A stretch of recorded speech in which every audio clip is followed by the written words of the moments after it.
You may now begin your presentation. Hi, my name is Zoey Lee. I'm a fourth-year dietetics student at McGill University and co-founder of YummyBox. And before I begin, I'm going to share with all of you an astonishing fact. Currently, right now, more than 20 people are newly diagnosed with diabetes every hour of every single day. Can you imagine? Right now, there are more than 33 million diabetics in North America, projected to grow where 1 in 3 of us will be diabetic in the next 35 years. And that is scary. Now, one of the underlying causes behind this epidemic is our society's reliance on refined carbohydrates. Now, I'm talking about our sugars, pastas, breads. So overly consumed and refined, it causes our blood sugars to spike and crash. Now, there are healthier carbohydrate options such as whole grains and legumes. But the problem is most of us have difficulty transitioning between our carbs. When my mom was diagnosed with diabetes, she spent about 2 years trying to figure out her carbs. And in my clinical nutrition practice as an intern, I see the same kind of patterns with our diabetic patients. Why? Well, welcome to the world of whole grains, where you have words like amaranth and teff and spelt and buckwheat thrown at you. How do you pronounce this stuff, let alone be expected to cook it and make it taste good? There's really a gap in education here, which is why my co-founder Yin, who's doing a PhD in nutrition, and myself created YummyBox, with a vision to make it easy, simple, and delicious to eat whole grains. So we operate off of an e-commerce monthly subscription box model, where we create and showcase different whole grains and deliver it to the doors of our consumers. And we do it through 2 product lines, a no sugar added oatmeal and a savory supper grains line. And we make whole grains sexy. We've made oatmeals taste like pina coladas, red velvet cake. We've made supper grains taste like tacos, Jamaican jerk chicken, buffalo wings, all 100% vegan, by the way. Formulated with low glycemic ingredients, packed with resistant starches and portion controlled in little packs like this. So all you have to do is add water and add heat. It's as easy to cook as pasta, so honestly, you have no excuses. We launched 11 months ago, and since then, we've generated $28,000 in sales and shipped out over 1 ton of whole grains. That's 1,000 kilos of whole grains that would not have been consumed by Canadians. And we're on track to reach $400,000 of sales within the next year. Now, I'm really proud of where we are right now, but my journey getting here was not quite so linear. It actually kind of looked like this. Long story short, I created my first startup in my 2nd year of university called Health Me. We were a hot diabetic-friendly meal delivery system. After going through an incubator and pilot project, all our mentors discouraged us and said it was way too capital intensive and it really lacked scalability. So by the end of summer, I found myself alone. Unfortunately, but I guess I'm a little bit stubborn. So I decided to call all our clients, and I found out that they really enjoyed our creative whole grain mixes. So 5 months later, I find myself with a new co-founder and YummyBox.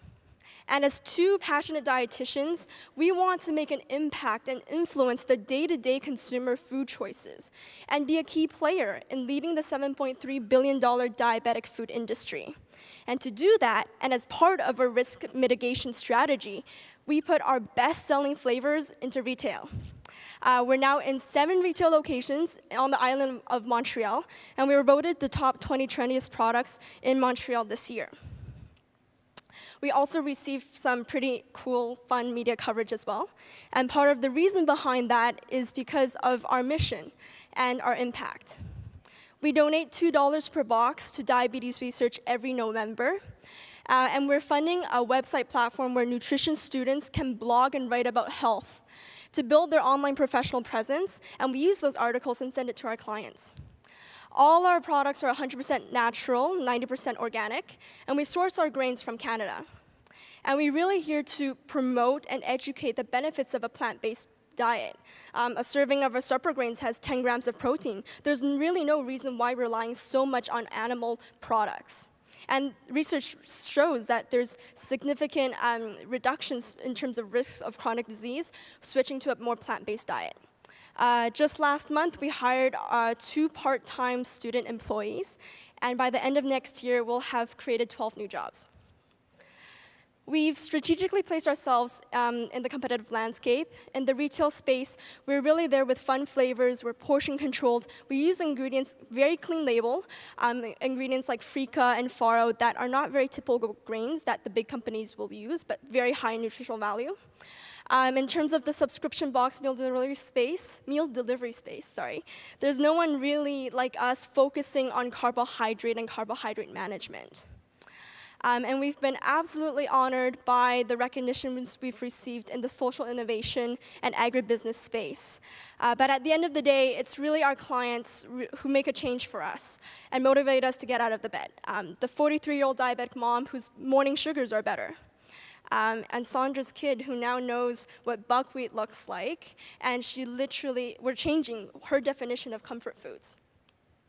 And we couldn't have been here today without a multidisciplinary team with professors with years of experience in motivational behavior change. We're also backed up by over 55 healthcare professionals. Now I'm talking dietitians, diabetes educators, nurses, all promoting and recommending our products.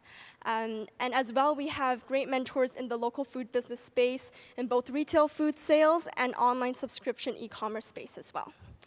And I just want to end off with something that I personally believe in. I think impact can be simple, and in my case, delicious as well. And it can start by choosing the right carbs. Thank you. We will now begin the question and answer period. Judges, please raise your hand to indicate you have a question, and a microphone will be brought to you.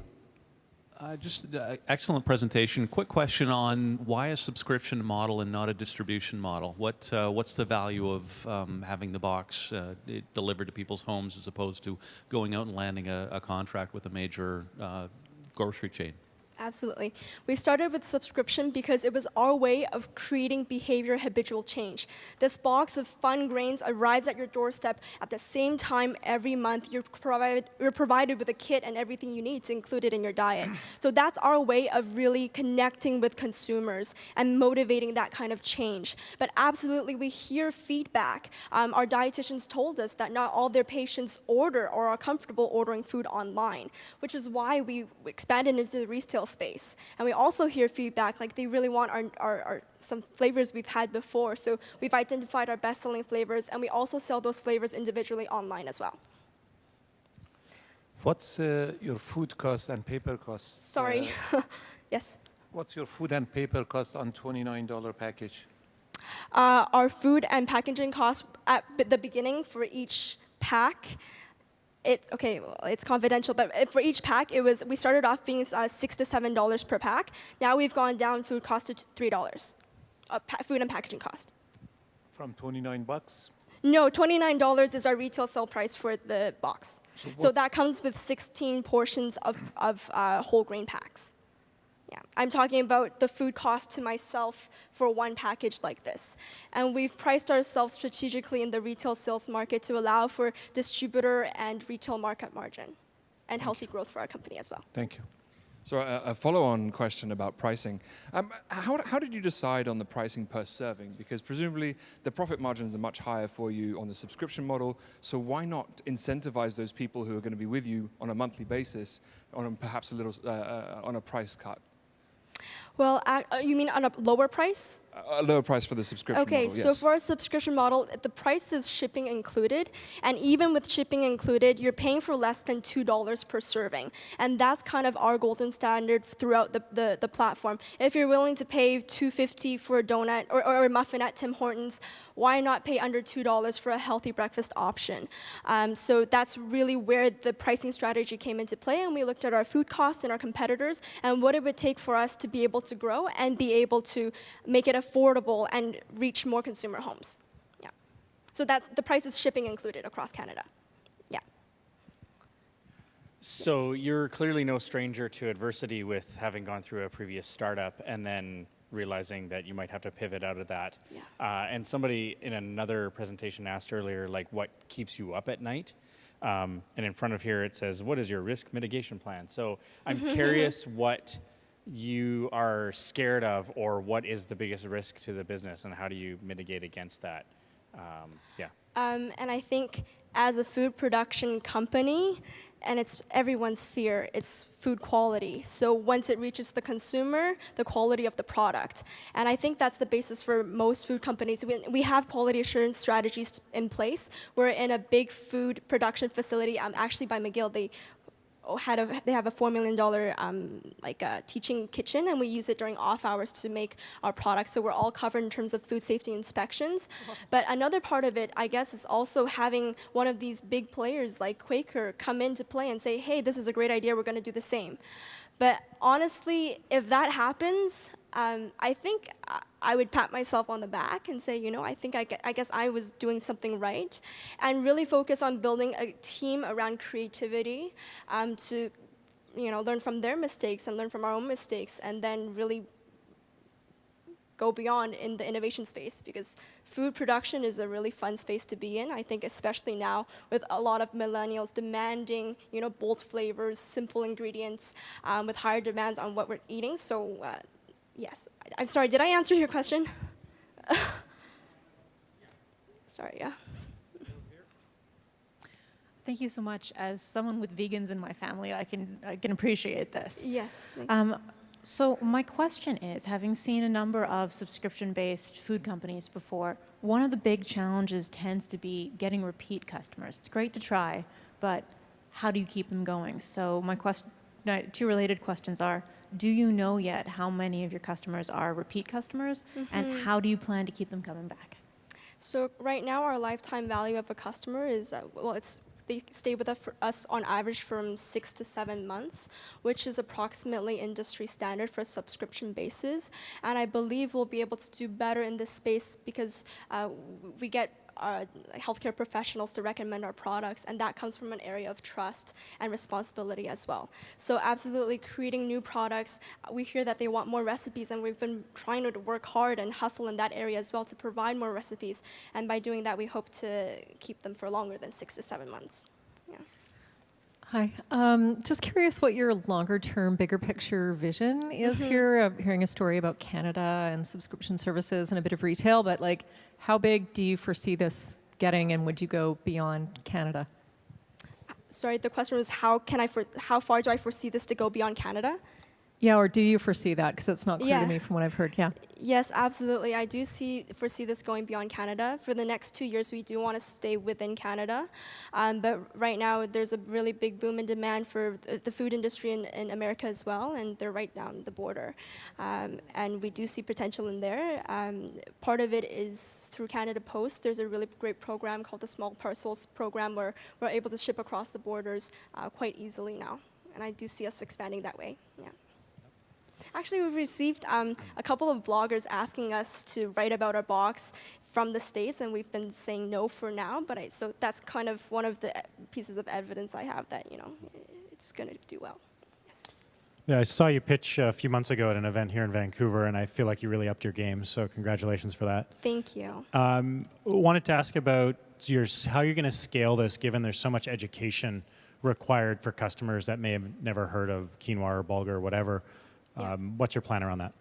So right now, education is a part of what we feel responsible for, but not fully our responsibility. People are looking for education naturally now. They're Googling these things. There's educational sources online, and they're naturally looking for products like ours. As well as we really partner with healthcare professionals to portray the education portion. And what's really cool about us is that, for instance, in a package like this, we tell them what the grains are, but you don't have to too deep if you're not into it. Just know that we have the quality control and assurance for nutritionally balanced products, and it's a really easy way to include whole grains in your life. Okay, so I love this and I want the product now, but I don't know when I'm going to get it. So the future, the next 3 years still feels very vague for me. Can you elaborate with some specificity around numbers, team, et cetera, where you're going to be in 3 years from now? Okay, and 3 years are in terms of sales and production? Sales, production, team, geography. Okay, 3 years from now, we're going to, in terms of sales, we'll project it to hit around the $2 million mark. We want to really expand our team and really hire creative professionals, including a lot of dietitians to run, creating different product lines. We're trademarking the Yummy brand, so we're looking to create yummy, granola bars.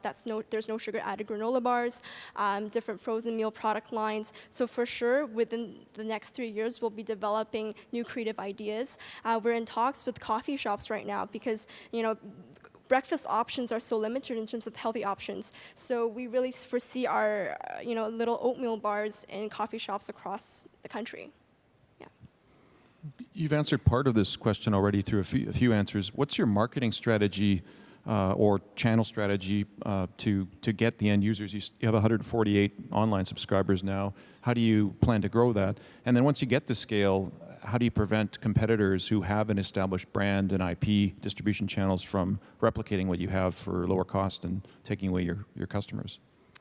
Okay, so right now, in terms of marketing, we definitely see, for me, one of our weaknesses is our lack of support in the online marketing space. That's because, I know my own weaknesses, and we do see in the very near future bring more a marketing team onto with Yummy Box to grow the business both online and a sales team offline to distribute. And the second part of the question was regarding how we're going to prevent other people from doing what we're doing. I think our strong relationships with healthcare professionals will come into play significantly in terms of that, building that level of trust with our professional network and coming from an area of the same expertise. Over here. Can you tell us about how much money you've invested so far, from where, and what you're raising going forward, and how you're going to allocate that? So far, we've run off of a lot of award and grant money. We've run off of $30,000, 11 months in, and also the other question was, sorry, I'm a little if you're looking to raise and where you'd allocate that money. For now, for the near future, we aren't looking to raise much money. We're really looking forward to bootstrap a little bit more on our own, looking for loans. Later on, if we do receive big purchase orders from Costco, we would absolutely be happy and be willing to open the floor for investors. Yeah. Two questions that are totally unrelated. One, can you touch on the gluten-free movement? I would think it could be an opportunity for you with some of the grains that you offer, but how do you get over a bit of that stigma sometimes it's out there right now with regarding grains?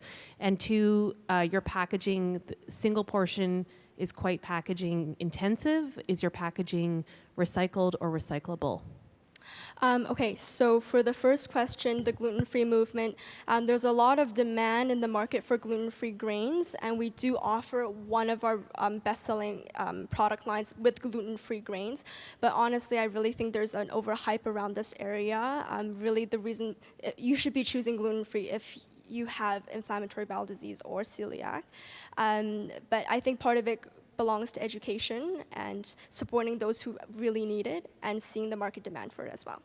And the other part of the question was, packaging. So our brown paper bags are recyclable packaging.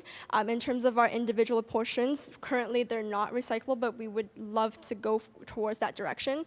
When we do demos, trade shows, all our spoons and utensils are 100% compostable. Yeah.